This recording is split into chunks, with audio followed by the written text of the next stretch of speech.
this kind of surprised me.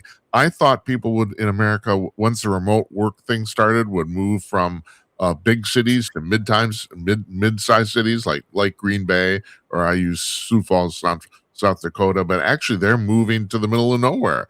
A lot of them are moving to where you're at. But you haven't found that per se a lot. Well, like you said, your community is 8 houses. So I don't. So Well, it is true. I mean, if you look at real estate around here, it just sells in a heartbeat. It barely goes up. I think I noticed online the other day that was like, since we moved here, there's been like a 46% increase in values.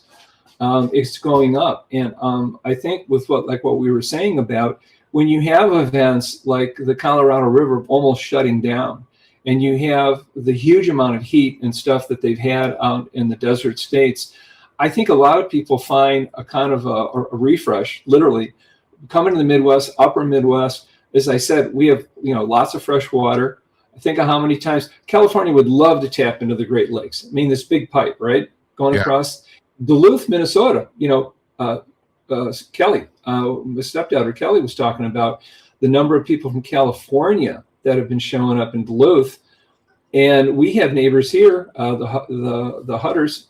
They're from LA, and they have a couple properties around here, but they're real open about Duluth. And we have neighbors here, the Hutters. They're from LA, and they have a couple properties around here, but they're real open about